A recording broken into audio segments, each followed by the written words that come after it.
Hello everyone, I'm George from Ireland, and here I am at Staines upon Thames in the United Kingdom. You can see old Father Thames behind me, and this is the London Stone.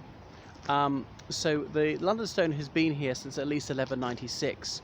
As they go back to Anglo-Saxon England, there was the king at the top, it's a feudal system, about a dozen earls below him, each in charge of an earldom, which was a division within the country, and some thanes below them.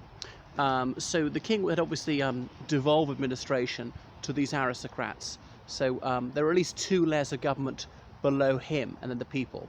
But the Thames was an exception. The Thames was so vital that was directly controlled by the king. Obviously, had some officials he'd appointed, but no aristocrats, no one with much latitude.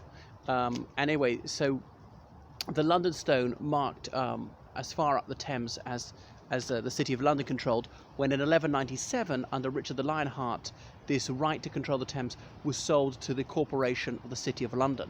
The corporation being like the City Council, not a company. And back then, the City of London was much smaller than it is today. The City of London was only a square mile around St Paul's Cathedral. But trade upon the Thames was crucial. No roads had been built or even repaired since the Romans had left in the early 5th century AD. So this was a vital highway, and if you were going to have commerce, you had to control the Thames. So the tidal Thames came up this far. That's right, some of it was seawater washing up this far and must be easily 50 miles from the sea. So only a little bit of it would be seawater here in those days. Things changed, obviously, especially in about 1982 when the Thames Flood Relief Barrier was built. So less seawater's coming in. It doesn't come as far up anymore.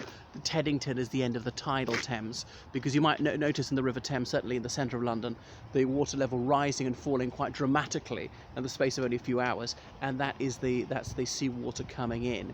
So I wouldn't try tasting it if I were you. There'd be a lot of oil in it, but if you did, it would be a little bit salty, because that's the North Sea you're tasting. That's not fresh water. Obviously the Thames rises in western England, near Cirencester. That's the source of the Thames in Wiltshire. The Thames is not a terribly long river, because the United Kingdom isn't a very big country.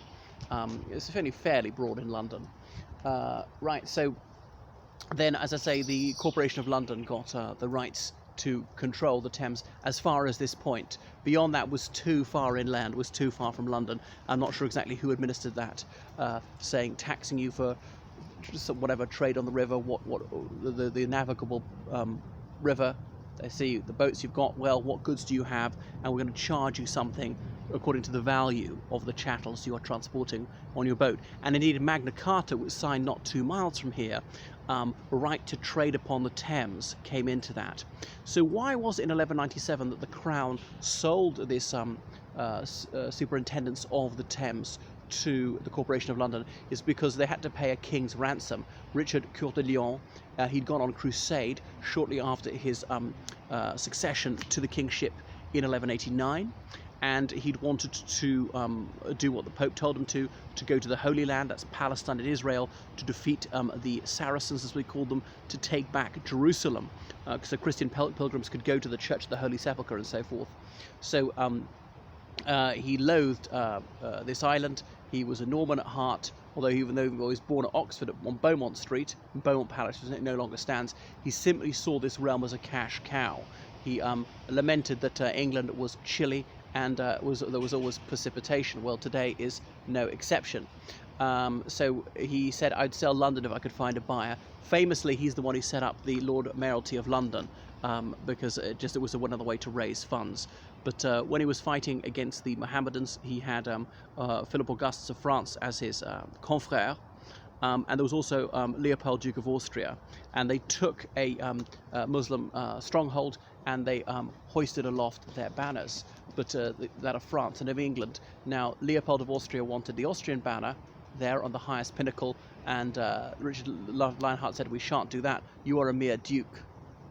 You're not a king, so therefore you can't have equality of us. Well, he didn't forget that slight, Leopold of Austria.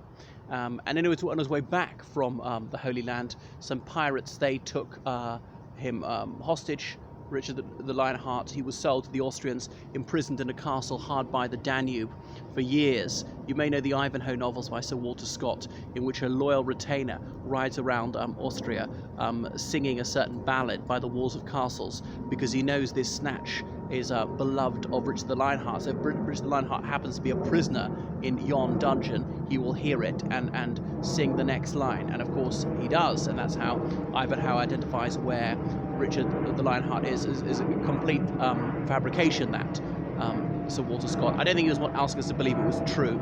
You may have seen that Ivanhoe film, 1950s film, starring Elizabeth Taylor as the Jewish character who falls accused of witchery.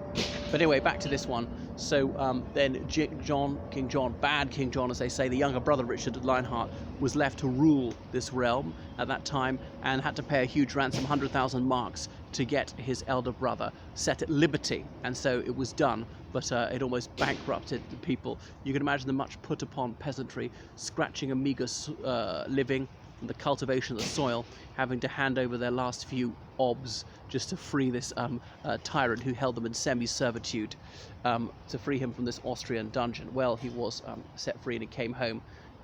Philip Augustus had returned early from the crusade and taken advantage of Richard the Lionheart's absence and the relative military denouement of Normandy to try and take it back. And Richard the Lionheart was later fighting him around Chateau Gaillard, the saucy castle.